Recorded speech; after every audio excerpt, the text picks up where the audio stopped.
Hello everyone, ಇದು ನಿಮ್ಮ ನೇತ್ರ ಸ್ಯಾಟರ್ಡೆ ಎಪಿಸೋಡ್ ಎಲ್ಲರೂ ನೋಡಿದಿರಾ ಅಂತ ಅನ್ಕೊಳ್ತೀನಿ. ಸ್ಯಾಟರ್ಡೆ ಎಪಿಸೋಡಲ್ಲಿ ಆಲ್ಮೋಸ್ಟ್ ಎಲ್ಲ ಪಾಯಿಂಟ್ಸು ಸುದೀಪ್ ಸರ್ ಡಿಸ್ಕಸ್ ಮಾಡಿದ್ರು. ಬಟ್ ಮಂಜು ಅವರು ನಾಮಿನೇಷನ್ ಮಾಡಬೇಕಾದ್ರೆ ಗೌತಮಿ ಅವ್ರು ಏನು ಹೇಳಿದ್ರು ರೈಟು, ಬೇರೆ ಕಂಟೆಸ್ಟೆಂಟ್ಸು ಏನು ಹೇಳಿದ್ರು ರಾಂಗು. ಈ ಪಾಯಿಂಟ್ನ ನಾಮಿನೇಷನ್ ರಿಲೇಟೆಡ್ ಯಾಕೆ ಡಿಸ್ಕಸ್ ಮಾಡಲಿಲ್ಲ ಅಂತ ನನಗೆ ಅನ್ನಿಸ್ತು. ನಿಮಗೆ ಹಂಗೆ ಅನ್ನಿಸ್ತಾ ಅಂತ ನನಗೆ ಕಮೆಂಟ್ ಸೆಕ್ಷನಲ್ಲಿ ತಿಳಿಸಿ. ವಿಡಿಯೋ ಇಷ್ಟ ಆದರೆ ಲೈಕ್ ಮಾಡಿ, ಗೊತ್ತಿರೋರಿಗೆ ಶೇರ್ ಮಾಡಿ, ಸಬ್ಸ್ಕ್ರೈಬ್ ಮಾಡದೆ ನೋಡ್ತಾ ಇದ್ರೆ ದಯವಿಟ್ಟು ಸಬ್ಸ್ಕ್ರೈಬ್ ಮಾಡ್ಕೊಳ್ಳಿ ಅಂತ ಹೇಳ್ತಾ, ಇನ್ನು ಸೆಕೆಂಡ್ ಪಾಯಿಂಟ್ ಯಾವ್ದು ಮಿಸ್ ಮಾಡಿದ್ರು ಅಂದರೆ, ನಮ್ಮ ಮೋಕ್ಷಿತ್ ಅವರು ತ್ರಿವಿಕ್ರಮ್ಗೆ ಒಂದು ಕ್ಯಾಪ್ಟನ್ಸಿ ಟಾಸ್ಕಿಂದ ಆಚೆ ಇಡಬೇಕಾದ್ರೆ ಕೊಟ್ಟಂಥ ರೀಸನು ಅಲ್ಲಿಂದೊಂದು ಹೇಳ್ತಾರೆ, ಇಲ್ಲೊಂದು ಹೇಳ್ತಾರೆ ಅಂತ ಒಂದು ರೀಸನ್ ಕೊಡ್ತಾರೆ. ಅಲ್ಲಿ ಸುದೀಪ್ ಸರ್ ಕ್ವಶನ್ ಮಾಡಬೇಕಾಗಿತ್ತು ಅಂತ ಅನ್ನಿಸ್ತು ಅವ್ರು ಕೊಟ್ಟಿರೋ ರೀಸನ್ನ. ಯಾಕಂದರೆ ಮನೆಯವರು ಒಂದಾನೊಂದು ರೀತಿ ಆ ಕಡೆಯಿಂದ ಈ ಕಡೆ, ಈ ಕಡೆಯಿಂದ ಆ ಕಡೆ ತಂದಿಡ್ತಾ ಇದ್ದಾರೆ. ಎಕ್ಸಾಂಪಲ್ ಅಂದರೆ ಮೋಕ್ಷಿತ್ ಅವರೇ ಫಸ್ಟು ಮಂಜನಾ ಮತ್ತು ಗೌತಮಿ ಅವ್ರ ಜೊತೆ ಇರ್ತಾರೆ. ಅದಾದಮೇಲೆ ತ್ರಿವಿಕ್ರಮ್ ಅವ್ರ ಹತ್ರ ಬಂದ್ಬಿಟ್ಟು ಅವ್ರ ಬಗ್ಗೆನೇ ಚಾಡಿ ಹೇಳ್ತಾರೆ. ಅದಾದಮೇಲೆ ತ್ರಿವಿಕ್ರಮ್ ಇಷ್ಟ ಆಗಲಿಲ್ಲ ಅಂತ ಅಂದ್ಬಿಟ್ಟು ಶಿಶಿರ್ ಐಶು ಅವ್ರ ಹತ್ರ ಹೋಗ್ತಾರೆ, ತ್ರಿವಿಕ್ರಮ್ ಬಗ್ಗೆ ಚಾಡಿ ಹೇಳ್ತಾರೆ. ಮತ್ತು ಮಂಜನಾ ಮತ್ತು ಗೌತಮಿ ಅವ್ರು ಆಗಲ್ಲ ಅಂತ ಅಂದು ಅವ್ರ ಬಗ್ಗೆ ಮತ್ತೆ ಇನ್ನೊಂದು ಸ್ವಲ್ಪ ಚಾಡಿ ಹೇಳ್ತಾರೆ. ಒಂಥರ ಕಾಂಪ್ಲೆಕ್ಸ್ ಆಗಿ ಗೇಮ್ ಆಡ್ತಿರೋದಂದ್ರೆ ಮಾತ್ರ ಮೋಕ್ಷಿತ್ ಅವರೇನೆ. ಹಂಗಿರ್ಬೇಕಾದ್ರೆ ಈ ಪಾಯಿಂಟ್ನ ಸುದೀಪ್ ಸರು ಡಿಸ್ಕಸ್ ಮಾಡಬೇಕಾಗಿತ್ತು. ಯಾಕೆ ಬಿಟ್ಬಿಟ್ರು ಈ ಪಾಯಿಂಟ್, ಎರಡು ಪಾಯಿಂಟ್ನ ಅಂತ ನನಗೆ ಅನ್ನಿಸ್ತು. ನಿಮಗೂ ಹಂಗೆ ಅನ್ನಿಸ್ತಾ ಅಂತ ನನಗೆ ಕಮೆಂಟ್ ಸೆಕ್ಷನಲ್ಲಿ ತಿಳಿಸಿ. ಇನ್ನು ಎಪಿಸೋಡ್ ಬಗ್ಗೆ ಸ್ಟಾರ್ಟಿಂಗಿಂದ ಏನೇನಾಯಿತು ಅಂತ ಮಾತಾಡೋದಾದ್ರೆ, ನಮ್ಮ ಭವ್ಯ ಗೌಡ ಅವರ ಜಿಲೇಬಿ ಮ್ಯಾಟರ್ ಬರುತ್ತೆ. ತುಂಬ ಜನ ಅನ್ನೋದು, ಏನು ಗುರು ಇದು ಚೈಲ್ಡು ಬರೀ ಜಿಲೇಬಿಗೋಸ್ಕರ ಹೆಂಗಾಡುತ್ತಲ್ಲ ಅಂತ. ಬಟ್ ನನಗೆ ಅಲ್ಲಿ ಭವ್ಯ ಗೌಡ ಅವರು ಕರೆಕ್ಟಾಗೇ ನಡ್ಕೊಂಡ್ರು ಅಂತ ಅನ್ಸುತ್ತೆ. ಯಾಕಂದರೆ ಬೇರೆ ನಾವೇನೋ ಆಚೆ ಇದ್ದೀವಿ, ಯಾರು ನಮ್ಮನ್ನು ಕೇಳ್ದಂಗೆ ನಾವು ಇಟ್ಟಿರೋ ಜಿಲೇಬಿ ತಿಂದ್ಬಿಟ್ರು ಅಂದರೆ ಸರಿ ಬಿಡಪ್ಪ, ಆಸೆ ಆಗಿದೆ ತಿನ್ಕೊಳ್ಳಿ, ನಾವು ಆಚೆ ಹೋಗಿ ಇನ್ನೂ ಸ್ವಲ್ಪ ತಂದ್ಕೊಳ್ಳೋಣ ಅನ್ಕೊಬೋದು. ಬಟ್ ಬಿಗ್ ಬಾಸ್ ಮನೇಲಿ ಅಪರೂಪಕ್ಕೆ ಸಿಗುತ್ತೆ ಫಸ್ಟ್ ಆಫ್ ಆಲು. ಅದು ಭವ್ಯ ಗೌಡ ಅವರು ಕ್ಲಾರಿಟಿ ಕೂಡ ಕೊಡ್ತಾರೆ, ಅವ್ರು ಯಾಕೆ ಅಷ್ಟೊಂದು ಟ್ರಿಗರ್ ಆದರು ಅಂತ. ಯಾಕಂದರೆ ಅವರಿಗೆ ಪೀರಿಯಡ್ಸ್ ಬಂದಾಗ ಹುಡುಗಿರಿಗೆ ತುಂಬ ಮೂಡ್ ಸ್ವಿಂಗ್ಸ್ ಅನ್ನೋದು ಆಗುತ್ತೆ. ಪೀರಿಯಡ್ಸ್ ಮುಂಚೆ ಆಗಲಿ ಆದಮೇಲೆ ಆಗಲಿ ಒಂದು ಸ್ವಲ್ಪ ಅವರಿಗೆ ಆದ ಒಂದು ಡಿಸ್ಟರ್ಬೆನ್ಸಸ್ ಇರುತ್ತೆ. ಸೊ ಆ ಟೈಮಲ್ಲಿ ಈ ಥರ ಸ್ವೀಟ್ಸು ಅದು ಇದು ತಿಂದರೆ ಒಂದು ಸ್ವಲ್ಪ ರಿಲ್ಯಾಕ್ಸ್ ಆಗುತ್ತೆ, ಸ್ವಲ್ಪ ಕಂಟ್ರೋಲಿಗೆ ಬರ್ತೀವಿ, ಸ್ವಲ್ಪ ಟೇಸ್ಟಿ ಫುಡ್ ತಿಂದರೆ ಅನ್ನೋದು ಎಲ್ಲ ಹುಡುಗಿರಿಗೂ ಇರುತ್ತೆ. ಸೊ ಆ ಟೈಮಲ್ಲಿ ತಿಂದು ಆ ಮೂಡ್ ಸ್ವಿಂಗ್ಸ್ನ ಕಂಟ್ರೋಲ್ ಮಾಡ್ಕೊಳ್ಳೋಣ ಅಂತ ಬಚ್ಚಿಟ್ಕೊಂಡಿರೋ ಒಂದು ಸ್ವೀಟ್ಸ್ನ ಹೇಳ್ದೆ ಕೇಳದೆ ತಿನ್ನೋದು ಡೆಫಿನೆಟ್ಲಿ ತಪ್ಪು. ಅವ್ರಿಗೆ ಗೊತ್ತಿಲ್ಲದೆ ತಿಂದಿದ್ದಾರೆ ಅಂತ ಅವರು ಆ್ಯಕ್ಟ್ ಮಾಡ್ತಾ ಇದ್ದಾರೆ ಹೊರತು ಆ ಥರ ನಟಿಸ್ತಾ ಇದ್ದಾರೆ, ಅಯ್ಯೋ ಗೊತ್ತಾಗ್ಲಿ ತಿಂದ್ಬಿಟ್ವಲ್ಲ ಅಂತ. ಬಟ್ ಅದು ನಿಜವಾಗ್ಲೂ ತುಂಬ ಫ್ಯಾಕ್ಟ್ ಎದ್ದು ಕಾಣಿಸ್ತಾ ಇದೆ. ಅವರು ಬೇಕಂತಾನೆ ತಿಂದಿರೋದು. ಅರೆ ಯಾರಾದರೂ ಕೇಳ್ದಾಗ ನೋಡ್ಕೊಳ್ಳೋಣ, ಅವ್ರಿಗೆ ಉತ್ತರ ಕೊಟ್ಕೊಳ್ಳೋಣ, ಇವಾಗ ಸಿಕ್ಕಿದೆ ಅಲ್ವಾ ಸ್ವೀಟು ತಂದು ತಿಂದ್ಬಿಟ್ಟು ಹೊಟ್ಟೆ ತುಂಬಿಸ್ಕೊಳ್ಳೋಣ ಅನ್ನೋ ರೀತಿಲೇನೆ ಅವ್ರು 3 ಜನನು ತಿಂದಿರೋದು ಅಂತ ಮಾತ್ರ ನನಗೆ ಅನ್ನಿಸ್ತಾ ಇರೋದು. ನಿಮಗೂ ಹಂಗೆ ಅನ್ಸುತ್ತಾ ಅಂತ ನನಗೆ ಕಮೆಂಟ್ ಸೆಕ್ಷನಲ್ಲಿ ತಿಳಿಸಿ. ನನಗೆ ಯಾರಾದರೂ ಹಂಗೆ ಮಾಡಿದ್ರು ಕೂಡ ನಾನು ಕೂಡ ಹಂಗೆ ಶಾಪ್ ಆಗ್ತಾ ಇದ್ದೆ, ಭವ್ಯರು ಹೆಂಗೆ ಹೇಳಿದ್ರು ಹಂಗೆ. ಯಾಕಂದರೆ ನಾವು ತುಂಬ ಆಸೆಪಟ್ಟು ಇವಾಗ ತಿಂದ್ಬಿಡೋಣ ಅಂತ ಫ್ರಿಜ್ ಓಪನ್ ಮಾಡಿದಾಗ ಅಲ್ಲಿಲ್ಲ ಅಂದಾಗ ಸಿಕ್ಕಾಬಟ್ಟೆ ಡಿಸಪಾಯಿಂಟ್ ಆಗುತ್ತೆ, ಸಿಕ್ಕಾಬಟ್ಟೆ ಹೊಟ್ಟೆ ಉರಿಯುತ್ತೆ. ಹಾಗೆ ಮಾತಾಡ್ತೀವಿ, ಅಪ್ಪ ಯಾರು ತಿಂದಿರ್ತಾರೋ ಅವ್ರಿಗೆ ಲೂಸ್ ಮೋಷನ್ ಆಗಲಿ, ಡೈಜೆಸ್ಟ್ ಕೂಡ ಆಗಬಾರ್ದು ಅಂತ ನಾನು ಹೇಳ್ತೀನಿ. ಆ್ಯಕ್ಚುಲಿ ಆಚೆ ಇದ್ದಾಗ ನಾನು ಬಚ್ಚಿಟ್ಟಿರೋ ಐಸ್ ಕ್ರೀಮ್ ತಿಂದ್ರೇ ನಾನು ಹಂಗೆಲ್ಲ ಮಾತಾಡ್ತೀನಿ. ಇನ್ನು ಬಿಗ್ ಬಾಸ್ ಮನೆ ಒಳಗಡೆ ಇರೋ ಭವ್ಯ ಅವರಿಗೆ ಅಲ್ಲಿ ಏನು ಸಿಕ್ಕೋದು ಇಲ್ಲ ಮತ್ತೆ ತಿನ್ನೋಣ ಅಂದಾಗ. ಸೊ ಅವ್ರಿಗೆ ಹಂಗೆ ಅಂದಾಗ ಅವರು ಆ ಥರ ಶಾಪ್ ಹಾಕಿದ್ದು ನನಗೆ ಖಂಡಿತ ತಪ್ಪಾಯಿತು. ಅವ್ರು ತಪ್ಪು ಮಾಡಿದ್ರು ಅಂತ ಖಂಡಿತ ಎಲ್ಲೂ ಅನ್ನಿಸ್ಲಿಲ್ಲ. ನಿಮ್ಗೇನು ಅನ್ನಿಸ್ತು ಭವ್ಯ ಗೌಡ ಅವರು ಆ ಥರ ಮಾಡಿದ್ದು ಅಂತ ನನಗೆ ಕಮೆಂಟ್ ಸೆಕ್ಷನಲ್ಲಿ ತಿಳಿಸಿ. ಅದಾದ ನಂತರ ತ್ರಿವಿಕ್ರಮ್ ಹೇಳ್ತಾರೆ, ಸ್ವಲ್ಪ ವಿಷಯನ ಇಲ್ಲೇ ಬಿಟ್ಬಿಡ್ಬೇಕು, ಅವಾಗಲೇ ಅದು ಚೆನ್ನಾಗಿ ಕಾಣೋದು ಅಂತ ಹೇಳ್ತಾರೆ. ಎಲ್ಲ ದೊಡ್ಡದಾದ್ಮೇಲೆ ಅದನ್ನು ಹೇಳ್ದೇ ಇದ್ದಿದ್ರು ಕೂಡ ಆಗ್ತಾ ಇತ್ತು. ಇನ್ಫ್ಯಾಕ್ಟ್ ಭವ್ಯ ಅವರಲ್ಲಿ ತಪ್ಪು ಕೂಡ ಮಾಡಿಲ್ಲ ಅಂತ ನನಗೆ ಅನ್ನಿಸ್ತು. ಅದಾದ ನಂತರ 3 ಜನ ತುಂಬ ಚೆನ್ನಾಗಿ ನಾಟಕ ಮಾಡ್ಕೊಂಡ್ಬಂದು ಸಾರಿ ಅಂತ ಕೇಳ್ತಾರೆ. ಬಟ್ ಅದಾದಮೇಲೆ ಹಿಂದೆ ಹೋದ್ಮೇಲೆ ಮೋಕ್ಷಿತಾ ಮತ್ತು ನಮ್ಮ ಐಶು ಅವ್ರು ಮಾತಾಡೋದು, ಅಲ್ಲ ಒಂದು ಚಿಕ್ಕ ಜಿಲೇಬಿಗೆ ಇಷ್ಟೊಂದು ದೊಡ್ಡ ಮ್ಯಾಟ್ರ್ ಮಾಡಬೇಕಾಗಿತ್ತಾ, ನನಗಂತೂ ಒಂಥರ ಆಗ್ತಾ ಇದೆಯಪ್ಪ, ಈ ಜಿಲೇಬಿಗೋಸ್ಕರ ನಾನು ಹಿಂಗೆಲ್ಲ ಮಾತು ಕೇಳಬೇಕು ಅಂತ ನನಗೆ ಗೊತ್ತಿರಲಿಲ್ಲ ಅಂತ ಮಾತಾಡ್ತಾರೆ ಮೋಕ್ಷಿತಾ ಮತ್ತು ಐಶು ಅವರು. ಹಂಗಿರೋರು ಯಾಕೆ ತಿನ್ನಬೇಕಿತ್ತು ಫಸ್ಟ್ ಆಫ್ ಆಲ್ ಬೇರೆಯವ್ರದ್ದು ಆ ಥರ ಅಷ್ಟು ಮನೆಯಲ್ಲಿ ಹೋಗಿ ತಿನ್ನೋದು ತಪ್ಪು ಅಲ್ವಾ. ಫಸ್ಟ್ ಆಫ್ ಆಲ್ ಧನರಾಜ್ ಅವರು ಬರ್ತಾರೆ, ಧನರಾಜ್ ಅವ್ರನ್ನ ಕಳಿಸ್ತಾರೆ ಭವ್ಯವ್ರು ಯಾರು ತಿಂದರು ಕೇಳ್ಕೊಬರೋಗ್ರಿ ಅಂದರೆ. ಧನರಾಜ್ ಮೋಕ್ಷಿತ ಅಲ್ಲಿ ಒಪ್ಕೊಳ್ಳೋವರ್ಗುನು ಈ ಕಡೆ ಶಿಶಿರು ಮತ್ತೆ ಐಶು ಒಪ್ಕೊಂಡೇ ಇರಲ್ಲ ನಾವು ತಿಂದ್ವಿ ಅಂತ. ಮೋಕ್ಷಿತ ಸ್ಟಾರ್ಟ್ ಮಾಡಿ ಈ ತರ ಯಾರೋ ತೆಗೆದ್ರು, ಶಿಶಿರ್ ತೆಗೆದ್ರು ಅನ್ಸುತ್ತೆ, ನಾನು ಐಶು ತಿಂದ್ವಿ ಅನ್ನೋವರ್ಗುನು ಐಶು ಮತ್ತೆ ಶಿಶಿರ್ ಬಾಯೇ ಓಪನ್ ಮಾಡಿರಲ್ಲ. ಫುಲ್ ನಾಟಕ ಅಂತ ಅನ್ನಿಸ್ತು ನನಗೆ. ಸಿಕ್ಕಾಪಟ್ಟೆ ಏನದು ಬ್ರೈನ್ ವಾಶ್ ಮಾಡ್ಕೊಂಡು ತುಂಬ ಒಂದು ಮಾನವೀಯತೆ ಬಿಟ್ಟು ಆಡ್ತಾ ಇದಾರ ಅಂತ ನನಗನ್ನಿಸ್ತು. ಅಲ್ಲಿ ನಾವೇ ತಿಂದಿದ್ವಿ ಅಂತ ಫಸ್ಟೇ ಒಪ್ಕೊಂಡ್ರೆ ಚೆನ್ನಾಗಿರ್ತಿತ್ತೇನೋ 3 ಜನ ಅಂತ ಅನ್ನಿಸ್ತು. ಧನರಾಜ್ ಅವರು ಅದನ್ನ ರಾಜಿ ಮಾಡಕ್ಕೆ ಟ್ರೈ ಮಾಡಿದ್ರು, ಅದಾಗಲಿಲ್ಲ, ಅಲ್ಲಿಗೆ ಬಿಟ್ಬಿಟ್ರು. ಇದಾದ ನಂತರ ನಮ್ಮ ಶೋಭಾ ಶೆಟ್ಟಿ ಅವರು ಜೈಲಿಂದ ಬರ್ತಾರೆ. ಪ್ರತಿಯೊಬ್ಬರು ಹೋದಾಗ ತುಂಬ ಅವ್ರನ್ನ ವೆಲ್ಕಮ್ ಮಾಡೋ ರೀತಿ ಬೇರೆನೇ ಇರುತ್ತೆ ಬೇರೆ ಕಂಟೆಸ್ಟೆಂಟ್ಸು. ಬಟ್ ಶೋಭಾ ಅವ್ರು ಅಂದಾಗ ಯಾರೂ ಕೇರೇ ಮಾಡಲಿಲ್ಲ. ಒಬ್ಬರೇ ಬಂದ್ರಾ ಅಂತ ಸ್ವಲ್ಪ ನನಗೆ ಬೇಜಾರಾಯಿತು. ಇಷ್ಟು ಎಪಿಸೋಡ್ಗಿಂತ ಮುಂಚೆ ಏನಾಯ್ತು ಅಂತ ಕಿಚ್ಚ ಸರ್ ಡಿಸ್ಕಸ್ ಮಾಡೋದು. ಅದಾದ ನಂತರ ಕಿಚ್ಚ ಸರ್ ಬರ್ತಾರೆ. ಧನರಾಜ್ ಅವ್ರಿಗೆ ಕಂಗ್ರ್ಯಾಚುಲೇಟ್ ಮಾಡ್ತಾರೆ. ಅವ್ರ ಮೀಸೆ ಬಗ್ಗೆ ಮಾತಾಡ್ತಾರೆ. ಮದಕರಿ ಮೂವಿ ಡೈಲಾಗ್ಸ್ ಎಲ್ಲ ಹೇಳಿಸ್ತಾರೆ. ತುಂಬಾ ಚೆನ್ನಾಗಿ ಜೋಶ್ ಇರುತ್ತೆ. ನೋಡಿ ಆ ಮೀಸೆಗಾದ್ರೂ ಗೌರವ ಕೊಟ್ಟು ಈ ಸಲ ಕ್ಯಾಪ್ಟನ್ಸಿ ಟಾಸ್ಕ್ನ ಚೆನ್ನಾಗಿ ಮಾಡಿ ಅಂತ ಹೇಳ್ತಾರೆ. ನನ್ನ ಧನರಾಜ್ ಅವರಂತೂ ಫುಲ್ ಕಾನ್ಫಿಡೆನ್ಸ್ ಆಗೇ ಕಾಣಿಸ್ತಾ ಇರ್ತಾರೆ. ಮತ್ತೆ ಹೆಂಗ್ ಅನ್ನಿಸ್ತು ಕ್ಯಾಪ್ಟನ್ ಆಗಿದ್ದು, ಹೆಂಗ್ ಆಡಿದ್ರಿ ಸ್ವಲ್ಪ ಹೇಳ್ತೀರಾ ಅಂತ ಒಂದ್ ಸ್ವಲ್ಪ ಕಾಲು ಎಳೆಯೋ ರೀತಿನೇ ಕೇಳ್ತಾರೆ. ಧನರಾಜ್ ಅವ್ರು ಇದ್ಬಿಟ್ಟು ಸರ್ ನಾನು ಏನೂ ಆಡ್ಲಿಲ್ಲ ಆಕ್ಚುಲಿ ಇನ್ಫ್ಯಾಕ್ಟ್ ಹೇಳ್ಬೇಕಂದ್ರೆ. ಯಾಕಂದ್ರೆ ಕ್ಯಾಪ್ಟನ್ಸಿ ಟಾಸ್ಕ್ ಆಡಬೇಕು ಅಂತ ಬಂದಾಗ ಭವ್ಯ ಮತ್ತೆ ತ್ರಿವಿಕ್ರಮ್ ಮಾಡ್ಬಿಟ್ಟು ನಮ್ಮನ್ನ ಕ್ಯಾಪ್ಟನ್ಸಿ ಟಾಸ್ಕ್ ವರೆಗೂ ಆಡಕ್ಕೆ ಅವಕಾಶ ಕೊಡಕ್ಕೆ ತಗೊಂಡೋಗ್ತಾರೆ. ಅಲ್ಲಿ ಆ ಸ್ಟೇಜ್ ವರೆಗೂ ಕರ್ಕೊಂಡು ಹೋಗ್ತಾರೆ. ಅದಾದ ನಂತರ ನಾನು ಸಿಕ್ಕಾಪಟ್ಟೆ ಚೆನ್ನಾಗಿ ಆಡಬೇಕು ಅಂತಾನೆ ಅನ್ಕೊಂಡಿದ್ದೆ. ಬಟ್ ಅದಾದ ನಂತರ ಬಿಗ್ ಬಾಸ್ ಅವರು ಬೇರೆದೇ ಹೇಳ್ತಾರೆ. ಯಾರ್ಯಾರು ಕ್ಯಾಪ್ಟನ್ಸಿ ಕಂಟೆಂಡರ್ಸ್ ಆಗಿಲ್ವೋ ಅವರೆಲ್ಲ ಆಡಬೇಕು ಅಂತ ಹೇಳ್ತಾರೆ. ಮನೆಯವರೆಲ್ಲ ಸೇರಿಸಿ ನನ್ನ ಕ್ಯಾಪ್ಟನ್ ಮಾಡ್ತಾರೆ. ಅದೊಂದು ಸ್ವಲ್ಪ ಖುಷಿ ಇದೆ ಸರ್ ಅಂತ ಹೇಳ್ತಾರೆ. ಇಲ್ಲಿಂದ ರೋಸ್ಟಿಂಗ್ ಸ್ಟಾರ್ಟ್ ಮಾಡ್ತಾರೆ ಸುದೀಪ್ ಸರ್ ಅಂತಾನೆ ಹೇಳ್ಬೋದು. ನಿಮ್ಮನ್ನ ಕ್ಯಾಪ್ಟನ್ ಮಾಡಬೇಕು ಅಂತ ಕ್ಯಾಪ್ಟನ್ ಮಾಡಿದ್ರ ಎಲ್ಲರೂ ಸೇರ್ಕೊಂಡು, ಇಲ್ಲಾಂದ್ರೆ ಬೇರೆಯವ್ರು ಯಾರು ಕ್ಯಾಪ್ಟನ್ ಆಗಬಾರ್ದು ಅನ್ನೋ ಉದ್ದೇಶದಲ್ಲಿ ಇಟ್ಕೊಂಡು ನೀವು ಕ್ಯಾಪ್ಟನ್ ಆದ್ರ ಅಂತ ಕೇಳಿದಾಗ ಧನರಾಜ್ ಅವರು ತುಂಬಾ ಆನೆಸ್ಟ್ ಆಗಿ ಸರ್ ಸೆಕೆಂಡ್ ರೀಸನ್ ಸರ್ ಅಂತ ಹೇಳ್ತಾರೆ. ಅಲ್ಲೇ ಗುರು ನನಗೆ ಧನರಾಜ್ ಅವ್ರು ಇಷ್ಟ ಆಗೋದು. ತುಂಬಾ ಆನೆಸ್ಟ್ ಆಗಿ ಮನುಷ್ಯ ಮಾತಾಡ್ತಾರೆ ಅಂತ ಅನ್ಸುತ್ತೆ. ಇದಾದ್ಮೇಲೆ ಒಬ್ಬೊಬ್ಬರನ್ನೇ ಕೇಳ್ಕೊಂಡು ಹೋಗ್ತಾರೆ ಸುದೀಪ್ ಸರ್. ಹೌದಾ, ಯಾವ ತರ ಪ್ಲಾನ್ ಮಾಡಿದ್ರಿ, ಯಾರು ನಿಮ್ ಪ್ರಕಾರ ಕ್ಯಾಪ್ಟನ್ ಆಗಬಾರ್ದು ಅಂತ ನೀವು ಧನರಾಜ್ ಅವ್ರಿಗೆ ನೀರ್ ಹಾಕ್ಲಿಲ್ಲ ಅಂತ ಒಬ್ಬೊಬ್ಬರನ್ನೇ ಕೇಳ್ಕೊಂಡು ಹೋದಾಗ ತುಂಬಾ ಜನ ಸುಳ್ಳು ಹೇಳಿದ್ರು ಅಂತ ಅನ್ನಿಸ್ತು. ಎಕ್ಸ್ಪೆಷಲಿ ನಮ್ಮ ಸುರೇಶ್ ಅವ್ರ ಬಗ್ಗೆ. ಸುರೇಶ್ ಅವ್ರ ಮ್ಯಾಟ್ರ್ ಡಿಸ್ಕಸ್ ಮಾಡ್ತಿರ್ಬೇಕಾದ್ರೆ ನಮ್ಮ ಮೋಕ್ಷಿತು, ಶಿಶಿರು, ಐಶು ಅವರು, ಚೈತ್ರ ಕುಂದಾಪುರ ಅವರು 4 ಜನನು ಖುದ್ದಾಗಿ ಮಾತಾಡ್ಕೊಂಡಿರ್ತಾರೆ. ಈ ತರ ಯಾರು ನಂಬಿದ್ರು ಕೂಡ ಸುರೇಶ್ ಅವ್ರನ್ನ ಮಾತ್ರ ನಂಬಕ್ಕಾಗಲ್ಲ, ನಂಬಿಕೆಗೆ ಅನರ್ಹ ಅಂತ. ಇರೋದ್ರಲ್ಲಿ ಸ್ವಲ್ಪ ಬೆಟರ್ ಅಂದ್ರೆ ಧನರಾಜ್ ಅವರೇ ಅಂತ ಅಂದ್ಬಿಟ್ಟು ಸುರೇಶ್ ಮತ್ತೆ ಧನರಾಜ್ ಇರ್ಬೇಕಾದ್ರೆ ಇವರೆಲ್ಲಾರು ಈ ಮಾತನ್ನ ಕುತ್ಕೊಂಡು ಮಾತಾಡಿರೋದು ನಮ್ಗೆ ಟೆಲಿಕಾಸ್ಟ್ ಅಲ್ಲಿ ತೋರಿಸಿದ್ದಾರೆ. ನಮ್ಮ ಸುರೇಶ್ ಅವ್ರಿಗೆ ಹಾಕಬಾರ್ದು ಅಂತ ಡಿಸ್ಕಸ್ ಮಾಡಿರೋದನ್ನ. ಸೊ ಆ ಪಾಯಿಂಟು ಯಾರಾದ್ರೂ ಒಬ್ಬರಾದ್ರೂ ಹೇಳ್ತಾರ ಅಂತ ನಾನು ಎಕ್ಸ್ಪೆಕ್ಟ್ ಮಾಡಿದ್ದೆ. ಅಟ್ಲೀಸ್ಟ್ ಮೋಕ್ಷಿತ್ ಅವರು ಹೇಳ್ತಾರೆ ಅಂತ ನಾನಂತೂ ಖಂಡಿತ ಎಕ್ಸ್ಪೆಕ್ಟ್ ಮಾಡಿದ್ದೆ. ಆದ್ರೆ ಮೋಕ್ಷಿತ್ ಅವರು ಕೂಡ ಉಲ್ಟಾ ಹೊಡಿತಾರೆ. ಐಶ್ ಅವರಂತೂ ನಾನು ಅದ್ರ ಬಗ್ಗೆ ಮಾತಾಡೇ ಇಲ್ಲ ಅಂತಾರೆ, ಅದು ಗೊತ್ತೇ ಇಲ್ಲ ಅಂತಾರೆ. ನಮ್ಮ ಚೈತ್ರ ಅವರಂತೂ ಒಂದು ಲೆವೆಲ್ಗೆ ಸುಳ್ಳು ಹೇಳಿದ್ರು ಅಂದ್ರೆ ನಿನ್ನೆ ಎವಿ ಡೆಂಟಾಗಿ ಸಿಕ್ಕಾಕೊಂಡ್ರು ಅಂತ ಅನ್ನಿಸ್ತು. ಮೋಕ್ಷಿತ್ ಅವ್ರನ್ನ ಕೇಳಿದಾಗ ಸರ್ ನನಗೆ ಗೌತಮಿ ಮತ್ತೆ ಮಂಜನಾ ಕ್ಯಾಪ್ಟನ್ ಆಗಬಾರ್ದು ಅಂತ ಇತ್ತು. ಬಟ್ ಸುರೇಶ್ ಮತ್ತೆ ಧನರಾಜಲ್ಲಿ ಯಾರು ಕ್ಯಾಪ್ಟನ್ ಆದ್ರೂ ಕೂಡ ಓಕೆ ಅನ್ನಂಗೆ ಇದ್ದೆ ನಾನು ಅಂತ ಅಂತಾರೆ. ಆದ್ರೆ ಅವರು ಸುರೇಶ್ ಅವರು ಕ್ಯಾಪ್ಟನ್ ಆದ್ರೆ ಓಕೆ ಅನ್ನಂಗೆ ಖಂಡಿತವಾಗ್ಲೂ ಇರ್ಲಿಲ್ಲ. ಮೋಕ್ಷಿತ್ ಅವರು ಯಾರು ನಂಬಿದ್ರು ಕೂಡ ಸುರೇಶ್ ಅವ್ರನ್ನ ಮಾತ್ರ ನಂಬಕ್ ಆಗಲ್ಲ ಅಂತ ಮಾತಾಡ್ಕೊಂಡಿದ್ದಾಗ ಅವರು ಕೂಡ ಇರ್ತಾರೆ. ಐಶು ಅವರು ಕೂಡ ಅದಕ್ಕೆ ಖುದ್ದಾಗೆ ಒಪ್ಕೊಂಡಿರ್ತಾರೆ. ಸಾರಿ ಸುರೇಶ್ ಅಣ್ಣ, ಆಲ್ರೆಡಿ ಡಿಸ್ಕಷನ್ ಆಗಿದೆ ಅನ್ನೋದನ್ನ ನಮ್ಮ ಐಶು ಅವರು ಸುರೇಶ್ ಅವ್ರ ಹತ್ರ ಡಿಸ್ಕಸ್ ಮಾಡಿರೋದನ್ನ ಇಲ್ಲ ಅಂತ ಹೇಳ್ತಾರೆ. ನಮ್ಮ ಸುರೇಶ್ ಅವರು ಕೂಡ, ನಮ್ಮ ಶಿಶಿರ್ ಅವರು ಕೂಡ ಸುಳ್ಳು ಹೇಳ್ತಾರೆ. ಅದ್ ಹೆಂಗೋ ಹೇಳ್ತಾರಲ್ಲ, ಐಶ್ವರ್ಯ ಸವಾಸ ಮಾಡ್ಬಿಟ್ಟು ಶಿಶಿರ್ ಅವರು ದಿನಕ್ಕೂ ಕೆಟ್ಟ ಕೆರೆ ಹಿಡಿತಾ ಇದಾರೆ ಅಂತ ಅನಿಸ್ತಾ ಇದೆ. ನಿಮ್ಗೆ ಏನ್ ಅನ್ಸುತ್ತೆ ಶಿಶಿರ್ ಅವ್ರ ಆಟ ಇತ್ತೀಚೆಗೆ ಅನ್ನೋದನ್ನ ನನಗೆ ಕಮೆಂಟ್ ಸೆಕ್ಷನ್ ಅಲ್ಲಿ ತಿಳಿಸಿ. ಅದನ್ನ ಬಿಟ್ರೆ ನಮ್ಮ ಚೈತ್ರ ಅಕ್ಕ ಅವ್ರ ಹತ್ರ ಬರ್ತಾರೆ ಡಿಸ್ಕಸ್ ಮಾಡಕ್ಕೆ. ಚೈತ್ರ ಅಕ್ಕ ಅವ್ರ ಹತ್ರ ಡಿಸ್ಕಸ್ ಮಾಡಕ್ಕೆ ಬಂದ್ಬಿಟ್ಟಾಗ ನಮ್ಮ ಚೈತ್ರ ಅಕ್ಕ ಅವ್ರು ಹೇಳೋದು, ನಮ್ಮ ಸುರೇಶ್ ಅವ್ರು ಫಸ್ಟ್ ಹೇಳ್ತಾರೆ, ಸರ್ ಯಾರು ಬಾಟ್ಲಿಗೆ ಹಾಕಿದ್ರು ಕೂಡ ಸುರೇಶ್ ಅಣ್ಣ ನೀನ್ ನನ್ನ ಟಾರ್ಗೆಟೇ ಅಲ್ಲ ಅಂತ ಹೇಳಿರ್ತಾರೆ ಸರ್ ಚೈತ್ರ ಅವರು. ಅದಾದ ನಂತರ ಬಂದ್ಬಿಟ್ಟು ನನ್ನ ಇದಕ್ಕೇನೆ ತುಂಬಿಸ್ತಾರೆ ಚೈತ್ರ ಅವರು. ಅಲ್ಲಿ ಒಂದ್ ಸ್ವಲ್ಪ ಬೇಜಾರಾಯ್ತು ಅಂತಾರೆ. ಅದೇ ಎಕ್ಸ್ಪ್ಲನೇಷನ್ ಕೇಳಕ್ ಹೋದಾಗ ಚೈತ್ರ ಅವ್ರಿಗೆ, ಸರ್ ನಾನು ಸುರೇಶ್ ಅವ್ರನ್ನ ಟಾರ್ಗೆಟ್ ನೀವಲ್ಲ ಅಂತ ಹೇಳಿದ್ದೆ ಸರ್, ಹಂಗಂತ ನೀರ್ ಹಾಕಲ್ಲ ಅಂತ ಹೇಳಿರ್ಲಿಲ್ಲ ಸರ್ ಅಂತಾರೆ. ಅವ್ರು ಮಾತಾಡ್ತಿರೋದಕ್ಕೆ ಅವ್ರಿಗೆ ಅರ್ಥ ಆಗ್ತಿಲ್ವಲ್ಲ ಗುರು, ಇವ್ರಿಗೆ ಏನಾದ್ರು ಇದಾಗ್ಬಿಟ್ಟಿದ್ಯಾ, ಸರಿ ಇದೆಯಾ ತಲೆ ಅಂತ ಅನ್ನಿಸ್ತು. ಅದಾದ ನಂತರ ಸುದೀಪ್ ಸರ್ ಬಿಟ್ಟು ಹೋಗ್ಲಿ, ನಿಮ್ಗೆ ಟಾರ್ಗೆಟ್ ಯಾರಾಗಿದ್ರು ಹೇಳಮ್ಮ ಅಂದ್ರೆ ಯಾರೂ ಟಾರ್ಗೆಟ್ ಆಗಿರ್ಲಿಲ್ಲ ಅಂತೆ. ಅಪ್ಪ ಸಿಕ್ಕಾಬಟ್ಟೆ ಡಿಪ್ಲೊಮೆಟಿಕ್ ಆಗಿ ಮಾತಾಡಿದ್ರು ಚೈತ್ರ ಅವರು ಅಂತ ಅನ್ನಿಸ್ತು. ಬಟ್ ಆತರ ಕಂಟೆಸ್ಟೆಂಟ್ ಬಿಗ್ ಬಾಸ್ ಬೇಕಾಗಿರೋದ್ರಿಂದ ಒಂದ್ 2-3 ವಾರ ಎತ್ಕೊಂಡು ಹೋಗ್ತಾರೆ ಅವ್ರನ್ನ ಅಂತ ಅನ್ನಿಸ್ತು. ತುಂಬಾ ಇಂಜಸ್ಟಿಸ್ ಆಗಿ, ತುಂಬಾ ಇರಿಟೇಟ್ ಆಗಿ ಮಾತಾಡಿದ್ರು. ಸ್ವಲ್ಪನೂ ಲಾಜಿಕ್ ಇರ್ಲಿಲ್ಲ ನೆನೆ ಚೈತ್ರ ಅವ್ರು ಮಾತಾಡಿದ್ರಲ್ಲಿ ಅಂತ ನನಗನ್ನಿಸ್ತು. ನಿಮ್ಗೂ ಹಂಗೆ ಅನ್ನಿಸ್ತಾ ಅಂತ ಫಟಾಫಟ್ ಕಮೆಂಟ್ ಸೆಕ್ಷನ್ ಅಲ್ಲಿ ತಿಳಿಸಿ. ಅದಾದ ನಂತರ ನಮ್ಮ ರಜತ್ ಅವ್ರನ್ನ ಕೇಳ್ತಾರೆ, ನಿಮ್ಗೆ ಯಾರು ಕ್ಯಾಪ್ಟನ್ ಆಗ್ಬಾರ್ದಾಗಿತ್ತು ಅಂತ ಅಂದಾಗ ಮಂಜು ಅವರು ಕ್ಯಾಪ್ಟನ್ ಆಗ್ಬಾರ್ದಾಗಿತ್ತು ಸರ್ ಅಂತ ಹೇಳ್ತಾರೆ. ಅಲ್ಲಿ ಅವರು ತುಂಬಾನೇ ಡಿಸ್ಕಷನ್ ಆಗುತ್ತೆ ಈ ಒಂದು ಮ್ಯಾಟರ್ ಇಂದ.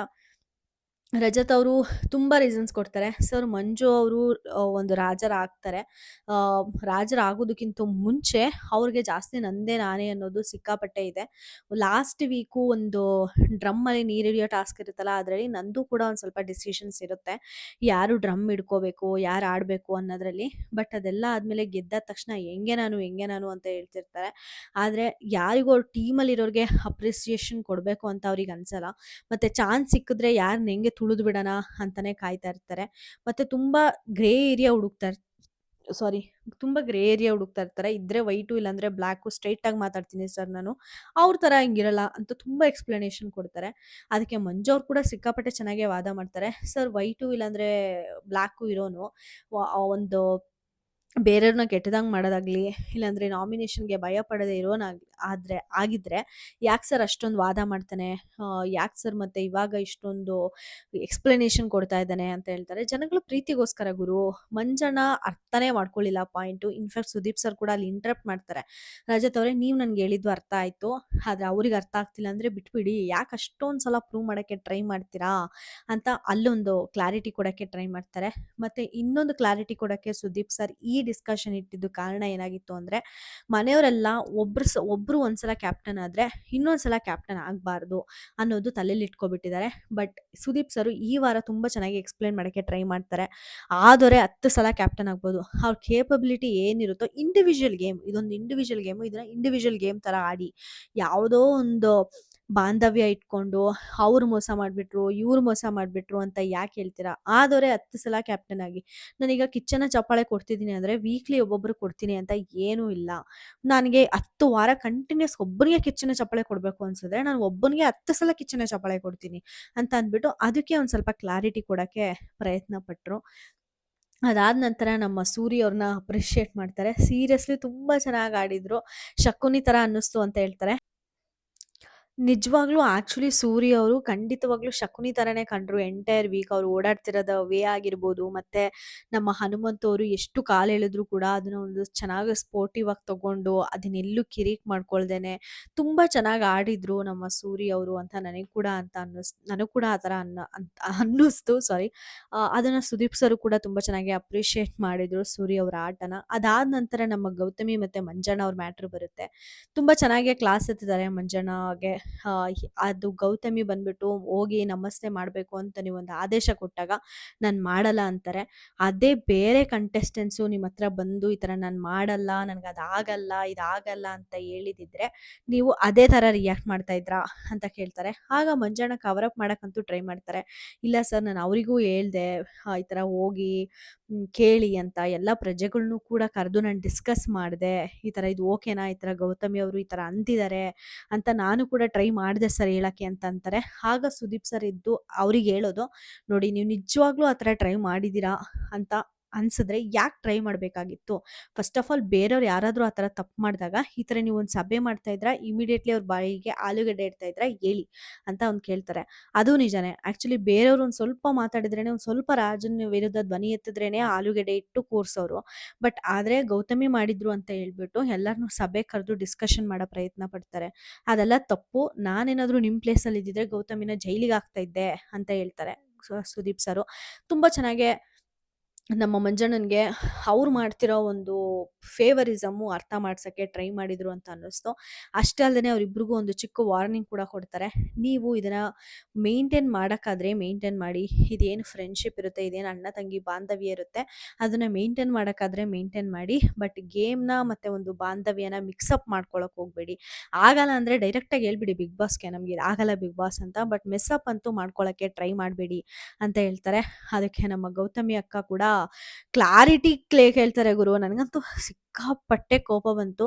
ಸರ್ ನನ್ನ ವ್ಯಕ್ತಿತ್ವನ ಬಿಟ್ಟ ಆಡ್ಬೇಕಾ, ಇಲ್ಲಾಂದ್ರೆ ನಾನು ಗೌತಮಿಯಾಗೆ ಆಡ್ಬೇಕಾ ಅಂತ ನನಗೆ ಗೊತ್ತಾಗ್ತಾ ಇಲ್ಲ ಸರ್. ನಾನು ಮಾಡ್ತಿರೋದು ತಪ್ಪು, ಅಲ್ಲಿ ನಾನು ಮಾಡಿದ್ದು ತಪ್ಪು ಅಂತ ನನಗೆ ಗೊತ್ತಾಗ್ತಾ ಇದೆ. ಬಟ್ ನಾನಾಗಿರ್ಬೇಕಾ, ಇಲ್ಲಾಂದ್ರೆ ಈ ಯಾವ ಥರ ಆಡಬೇಕು ಅನ್ನೋದು ನನಗೆ ಕನ್ಫ್ಯೂಷನ್ ಆಗಿದೆ ಸರ್ ಅಂತ ಅಂತಾರೆ. ಅದಕ್ಕೆ ಕಿಚ್ಚ ಸರು ಮುಖಕ್ಕೆ ಹೊಡೆದಂಗೆ ಕ್ಲಾರಿಟಿ ಕೊಟ್ಟರು ಅಂತ ಅನ್ನಿಸ್ತು. ನಿಮ್ಗೆ ಆಲ್ರೆಡಿ ಅದು ತಪ್ಪು ನೀವು ಮಾಡಿರೋದು ಅಂತ ಗೊತ್ತಾದ ತಕ್ಷಣ ನಿಮ್ಗೆ ಅಲ್ಲಿ ನಿಮ್ಮ ಮುಂದೆನೇ ಕ್ಲಾರಿಟಿ ಇದೆ ಅಲ್ವಾ ಗೌತಮಿ ಅಂತ ಹೇಳ್ತಾರೆ. ಅದು ನನಗೆ ಸಿಕ್ಕಾಪಟ್ಟೆ ತುಂಬ ಚೆನ್ನಾಗಿ ಅನ್ನಿಸ್ತು. ಸಖತ್ತಾಗೆ ಟಕ್ಕರ್ ಕೊಟ್ರ ಗೌತಮಿಗೆ ಅಂತ ಅನ್ನಿಸ್ತು. ಅದಾದ ನಂತರ ಒಂದು ನಮ್ಮ ಸೂರ್ಯ ಅವ್ರು ಸೇವ್ ಆಗ್ತಾರೆ. ಸಿಕ್ಕಾಪಟ್ಟೆ ಖುಷಿ ಆಯಿತು. ಯಾಕಂದರೆ ಅಷ್ಟು ಕಾಲೆಲ್ಲ ಕುಂಟ್ತಾ ಇದ್ರು ಕೂಡ ಒಂದು ತುಂಬ ಚೆನ್ನಾಗಿ ಅವ್ರ ಪಾರ್ಟಿಸಿಪೇಷನ್ ಎಂಟೈರ್ ವೀಕ್ ಚೆನ್ನಾಗಿತ್ತು. ಸೇವ್ ಆಗೋಕ್ಕೆ ತುಂಬ ಅರ್ಹ ವ್ಯಕ್ತಿ ಅಂತ ಅನ್ನಿಸ್ತು.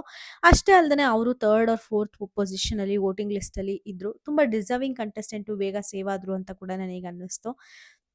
ನಂತರ ಉತ್ತಮ ಮತ್ತೆ ಕಳಪೆ ಆಲ್ರೆಡಿ ಧನರಾಜ್ ಅವರು ಕೊಟ್ಟಿರ್ತಾರೆ. ಬಟ್ ಅವ್ರು ಕೊಟ್ಟಿದಾದ ತಕ್ಷಣ ಬೇರೆ ಕಂಟೆಸ್ಟೆಂಟ್ಸ್‌ಗೆ ಯಾರಿಗೂ ಚಾನ್ಸ್ ಸಿಕ್ಕಿರಲ್ಲ. ಯಾರು ಉತ್ತಮ, ಯಾರು ಕಳಪೆ ಕೊಡೋಕೆ ಅಂತ ಕೊಡಕ್ಕೆ. ಬಟ್ ಇವಾಗ ನಾನು ಅವಕಾಶ ಕೊಡ್ತೀನಿ ಕೊಡಿ ಅಂತ ಅಂದಾಗ ಮೋಸ್ಟ್ ಆಫ್ ದ ಮೆಂಬರ್ಸು ನಮ್ಮ ತ್ರಿವಿಕ್ರಮ್‌ಗೆ ಕೊಡ್ತಾರೆ. ತ್ರಿವಿಕ್ರಮ್ ನಿಜವಾಗ್ಲೂ ವೆರಿ ಡಿಸರ್ವಿಂಗು. ತ್ರಿವಿಕ್ರಮ್ ಪೊಸಿಷನಲ್ಲಿ ಬೇರೆ ಯಾರಾದರೂ ಇದ್ದಿದ್ದಿದ್ರೆ, ಅರೆ ಬಿಡು ನನ್ನ ಕ್ಯಾಪ್ಟನ್ಸಿ ಕಂಟೆಂಡರ್ಸ್ ಟಾಸ್ಕ್‌ಗೆ ಹೋಗಲ್ವಂತೆ, ನಾನು ಯಾಕೆ ಇದು ಆಡಬೇಕು ಅಂತ ಕ್ವಿಟ್ ಮಾಡಿರೋರು. ಬಟ್ ಇಲ್ಲಿ ತ್ರಿವಿಕ್ರಮ್ ಅವರು ತುಂಬ ಸ್ಪೋರ್ಟಿವ್ ಆಗಿ ಆಡಿದ್ರು. ಎಲ್ಲೇ ಯಾವುದೇ ಟೈಮಲ್ಲೂ ಗಿವ್ ಅಪ್ ಮಾಡಲಿಲ್ಲ. ಪ್ರತಿಯೊಬ್ಬ ಕಂಟೆಸ್ಟೆಂಟು ಅವ್ರ ತಂಡದವರು ಕ್ಯಾಪ್ಟನ್ಸಿ ಕಂಟೆಂಡರ್ಸ್ ಟಾಸ್ಕ್‌ಗೆ ಪಾರ್ಟಿಸಿಪೇಟ್ ಮಾಡಬೇಕಾಗಾಯ್ತು ಅಂದರೆ ಅದರಲ್ಲಿ ಅಪ್ಪರ್ ಹ್ಯಾಂಡ್ ತ್ರಿವಿಕ್ರಮ್‌ದೇನೆ ಇತ್ತು. ತುಂಬ ಚೆನ್ನಾಗಿ ಪಾರ್ಟಿಸಿಪೇಟ್ ಮಾಡಿದ್ರು. ಮಣ್ಣಿನ ಗೇಮಲ್ಲಿ ಬಂದಾದ್ರ ಆ ಟಾಸ್ಕಲ್ಲೂ ಕೂಡ ಅಷ್ಟೇನೆ ಅವರ 100% ಕೊಟ್ಟು ಮಣ್ಣನ್ನು ತಂದ್ಕೊಡೋದಾಗಿರ್ಬೋದು, ಡಿಫೆಂಡ್ ಮಾಡ್ಕೊಳ್ಳೋದಾಗಿರ್ಬೋದು, ಪ್ರತಿಯೊಂದು ಕೂಡ ತುಂಬ ಚೆನ್ನಾಗೇ ಮ್ಯಾನೇಜ್ ಮಾಡಿರ್ತಾರೆ. ಅಷ್ಟೇ ಅಲ್ಲದೆ ಯಾವುದಾದ್ರೂ ಒಂದು ಜಗಳ ಆದಾಗಲಿ, ಬಿಡ್ಸೋದಾಗಲಿ ಪ್ರತಿಯೊಂದು ಕೂಡ ತುಂಬ ಪೇಷನ್ಸ್ ಆಗಿ ಗೇಮ್ ಆಡಿರ್ತಾರೆ. ಸೊ ತ್ರಿವಿಕ್ರಮ್‌ಗೆ ಉತ್ತಮ ಸಿಗೋದೆ ನನಗೆ ಆ್ಯಕ್ಚುಲಿ ತುಂಬ ಖುಷಿಯಾಗುತ್ತೆ. ಅದಾದ ನಂತರ ಯಾಕಂದರೆ ಒಂದು ಡಿಸರ್ವಿಂಗ್ ಕಂಟೆಸ್ಟೆಂಟ್‌ಗೆ ಸಿಕ್ಕಿರುತ್ತೆ ಉತ್ತಮ. ನನಗೆ ಅಲ್ಲಿ ರಜತು ಕೊಟ್ಟಿದ್ರು ಕೂಡ ಖುಷಿನೇ ಆಗಿರೋದು. ಯಾಕಂದರೆ ರಜತು ಕೂಡ ಅಷ್ಟೇ ತುಂಬ ಚೆನ್ನಾಗಿ ಕಾಮಿಡಿ ಮಾಡೋದಾಗಿರ್ಬೋದು, ಮಂಜು ಅವ್ರ ಮೇಲೆ ಟಾಸ್ಕ್ ಅಂತ ಬಂದಾಗ ಟಾಸ್ಕ್ ಆಡೋದಾಗಿರ್ಬೋದು, ಎಲ್ಲ ತುಂಬ ಚೆನ್ನಾಗಿ ಮಾಡಿದರು. ಬಟ್ ಕ್ಯಾಪ್ಟನ್ಸಿ ಕಂಟೆಂಡರ್ಸ್ ಟಾಸ್ಕಲ್ಲಿ ಆ ಒಂದು ಮನೆಯದು ಏನಿರುತ್ತೆ ಮ್ಯಾಪು, ಅದನ್ನ ಐಡೆಂಟಿಫೈ ಮಾಡೋಕ್ಕಾಗಲಿಲ್ಲ. ಅವ್ರ ತಂಡ ಸೋಲುತ್ತೆ. ಅದರಿಂದ ನನಗೆ ಉತ್ತಮ ಎಲ್ಲೋ ಒಂದು ಸ್ವಲ್ಪ ರಜತ್ ಅವ್ರು ಕಡಿಮೆ ಆದ್ರಾ ಅಂತ ಅನ್ನಿಸ್ತು. ಅದನ್ನ ಬಿಟ್ಟರೆ Trivikram is a most deserving person ಉತ್ತಮ ತೊಗೊಳ್ಳೋದಕ್ಕೆ. ಅದಾದ ನಂತರ ಕಳಪೆ ಅಂತ ಡಿಸ್ಕಷನ್ ಮಾಡಕ್ಕೆ ಬಂದಾಗ, ಕಳಪೆ ನಮ್ಮ ಇವ್ರಿಗೆ ಜಾಸ್ತಿ ಸಿಕ್ಕಿರುತ್ತೆ, ಮೋಕ್ಷಿತಾ ಮತ್ತು ಮಂಜಣ್ಣನ್ಗೆ. ಇಬ್ಬರಿಗೂ ಕೂಡ 5 ಕಳಪೆ ಸಿಕ್ಕಿರುತ್ತೆ. ಅದರಲ್ಲಿ ನನಗೆ ಜಾಸ್ತಿ ಕಳಪೆ ಅಂತ ಅನಿಸಿದ್ದು ಮಂಜಣ್ಣನೇ ಹೇಳ್ಬೇಕು ಅಂದರೆ. ತುಂಬ ಚೆನ್ನಾಗಿ ರಾಜನ್ ಪಾತ್ರ ಮುಂದುವಹಿಸಿದ್ರು, ಇಲ್ಲ ಅಂತ ಹೇಳಲ್ಲ. ಬಟ್ ಎಮೋಷ್ನಲ್ ಆಗೇ ಅವ್ರು ಆಡಿರೋ ಒಂದು ಆಟನ ತುಂಬ ಆಡಿರೋದನ್ನ ತುಂಬ ಒಂದು ಎಮೋಷನ್ನ ಅರ್ಥ ಮಾಡ್ಕೊಳ್ಳೋಕ್ಕೆ ಎಡವುದ್ರ ಮಂಜಣ್ಣ ಅಂತ ಅನ್ನಿಸ್ತು. ಅಷ್ಟೇ ಅಲ್ಲದೆ ನಾಮಿನೇಷನಲ್ಲಿ ತುಂಬ ಪಾರ್ಶಾಲಿಟಿ ಮಾಡಿರ್ತಾರೆ ಬೇರೆ ಕಂಟೆಸ್ಟೆಂಟ್ಸ್ಗೆ. ಒಂದು ಟಾಸ್ಕಲ್ಲಿ ಇದ್ದಾಗೂ ಕೂಡ ಅಷ್ಟೇ ತುಂಬ ಸಲ ಪಾತ್ರದಿಂದ ಆಚೆ ಬಂದಿರ್ತಾರೆ. ಗೌತಮಿ ಅವ್ರಿಗೆ ಫೇವರಿಸಮ್ ಮಾಡಿರ್ತಾರೆ.